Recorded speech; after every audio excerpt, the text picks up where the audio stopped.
Okay guys, so here is a follow-up video on Apple stocks. As you guys know, if you've been following my channel for some time, I own a good portion of my overall portfolio, actually just over 10% of my overall portfolio in Apple stock, and I own that stock through the Stash app, guys. So the reason why I like Apple stock so much is that it's super easy to understand. I know a lot of people were hating and saying that Apple stock was going down to $200 and things like that. I read a lot of negative articles. Even some analysts were saying that the stock was going to 150, and I thought that was ridiculous. So I've been posting about Apple stock for a while, and I thought that at around during the whole coronavirus dip, I thought this price was an unbelievable steal. And I'm going to kind of give you guys why. So just kind of quickly to go over those past videos, Apple has a very predictable past chart. So obviously the past is not indicative of the future as always, but when you're talking about a company as stable as Apple and everyone in the world knows their brand, and if they don't know even how to spell Apple and you show them that Apple logo, they know what you're talking about. So what I was basically talking about was the simple, over the last 8 years or so, Apple runs up, consolidate, shoots back up, consolidate, shoots back up, consolidate, shoots back up. So here again, this already happened 1, 2, 3, 4 times already in the past decade or so. So when this happened, I simply knew to hold on to Apple stock.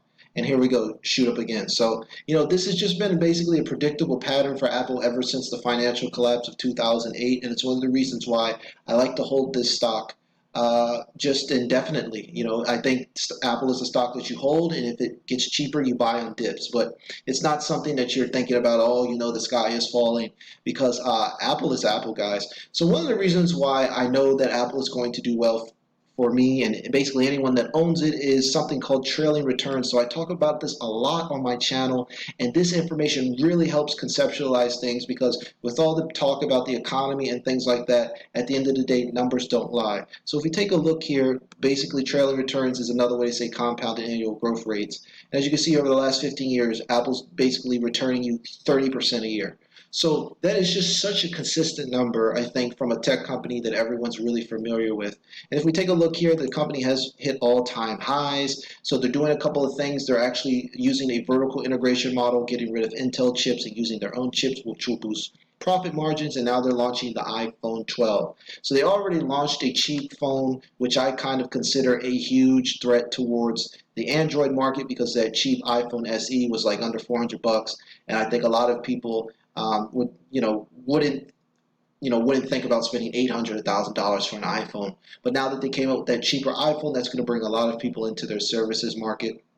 And as you can see here, it says Apple made the move higher following a report from Bloomberg that company is planning to ditch Intel chips in its Mac computers and instead opt for a computer chip developed in-house. So Apple is just one of those amazing companies, guys. They always innovate, and they're always doing good things for their shareholders. The company pays a dividend.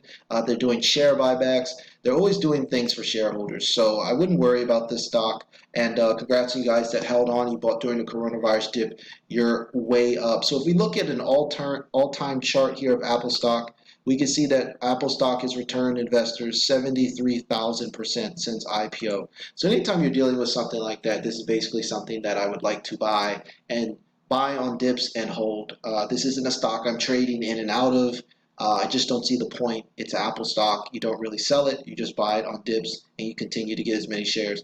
And as for me, for my Stash Invest, I buy a little bit every week. I only own one stock in my Stash portfolio, and it's Apple. I just don't see the point of owning anything else. It's because I think Apple is that good. And to give you guys some more icing on the cake, Warren Buffett's largest holding, probably the greatest investor of all time, is Apple. So guys, Apple stock is so solid, and congrats on the run-up, guys. I think we're headed to 400. I actually posted a video about a month ago saying that we were going to 400, and even though that the NASDAQ is at an all-time high, I just think Apple is just that strong of a company, and with all of the money that's been pumped into the economy, a lot of that money is landing on the stock markets. That's one of the reasons why we're seeing Apple stock at an all-time high. But Apple's a little bit different than some of these other stocks that have been running up. A lot of these other stocks have been running up due to basically greed. But Apple is a real company, guys, and 73,000% since IPO is legit.